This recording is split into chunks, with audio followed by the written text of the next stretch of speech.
Yeah, but I mean, what I was saying overall was like, uh, uh, uh, this just in. My name is David Cottrell, and I will be your host for this episode of What Went Wrong. Back to you.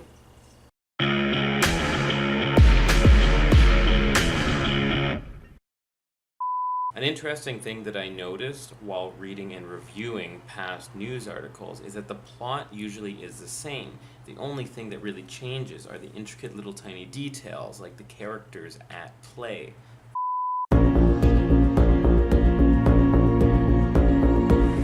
United Nations Security Committee warning that without more sanctions, North Korea would have nuclear capabilities to destroy military and civilian targets located within a few hundred miles.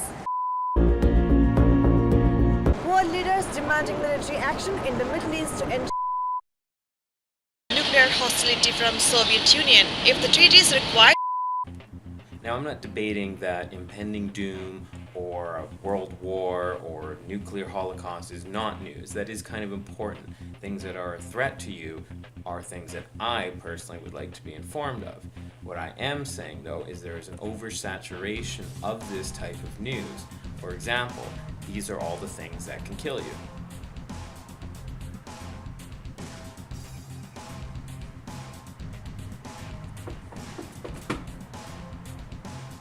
What really doesn't help the fact is that you're going to be watching news and you're going to be bombarded with all these news graphics that just fly at you all the time. This is CNN Breaking Whoa! News. That one almost hit me. Duck that one, mother.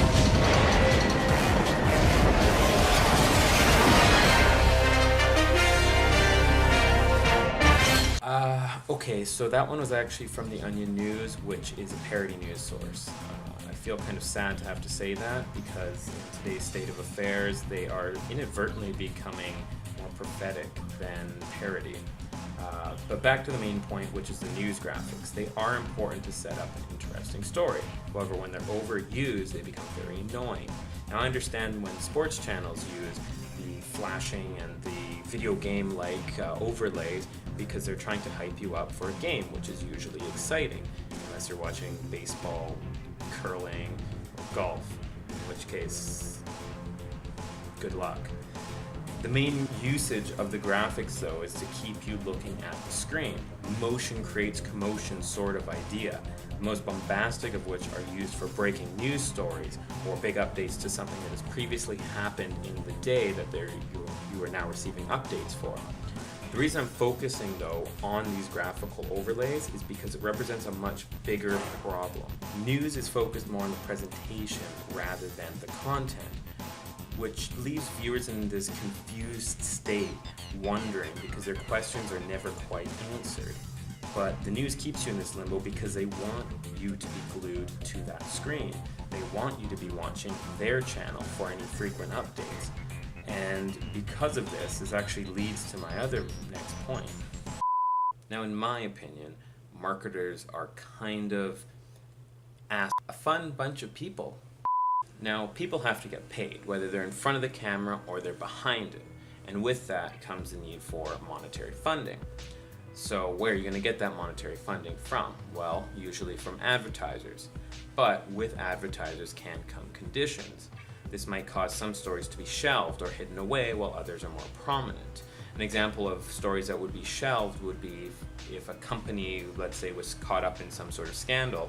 They can, as a major sponsor of a news network, tell that news network that they will pull funding unless they perhaps push that story to the end of the run or make it less prominent. Now, I'm not saying that this happens all the time. I'm just saying, in theory, if you were to be a major sponsor, you could do that. Or you can actually push stories up to the front. So, for example, if you were a pharmaceutical company and you made drugs that were related to heart conditions, you could run a story before and have it blasted out with all the graphical overlays and everything and make it seem very, very urgent that heart-related conditions in the country are going up. Now, the sneaky part is having that run and then playing your advertisement right after, because now people have it on their mind, and lo and behold, the savior is right there all along. Now, these aren't particularly conspiracies as much as they are just how news is going to work, because they are going to be slightly at the mercy of their advertisers. Private companies seem to hate publicly funded ones, and I believe it's because that they have the ability to report on news that they can. Publicly funded entities, like for example the CBC, are always guaranteed an income from taxpayer money. That being said, though, no matter who's funding what or how it's being funded, the news channels always seem to follow the same narrative. And it's almost as if they set it up together, but it's really just because it's easy to consume. If somebody's talking about it in a different conversational table, let's say, and you move to another table, well, you don't want to start thinking about something else. You kind of want to continue that conversation and hear the other different opinions about it. And this is why you normally find the news has a narrative that it will continuously follow until a new topic or new news trend comes into play. And that being said, you do have to take into effect that the shows that are being commissioned and the news that is being commissioned is being made by the same people that are making your drama shows, that are making your reality TVs. They are there to keep you interested.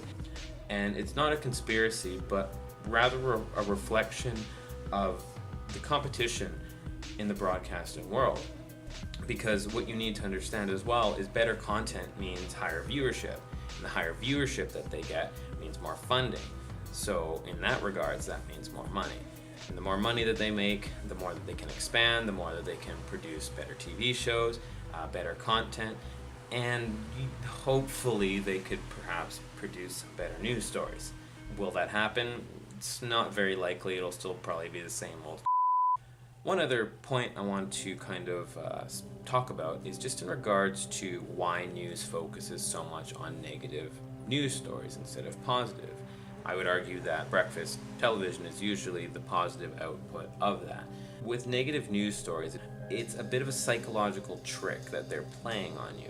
It's to make you think into your survival instincts, and it's to kick them into high gear, thinking that there is an actual threat against you. And because there's an actual threat, you will be more alert, you'll be paying more attention, which is what is going to attract you to whatever story they're talking about. The problem is when you overplay these types of stories and when you start showing all of this crime and this craziness that's going on, it starts making you think that you're living in some sort of Mad Max penal colony with body harvesters that are kicking down doors and harvesting your organs in your sleep, or feral children running wild on the streets, knifing people and taking their belongings, where in fact that's probably very far from the truth. Chances of you actually dying from half of the things that are reported on the news are usually very, very low. Take, for example, a nice quiet news story like this versus something a bit more normal day. This.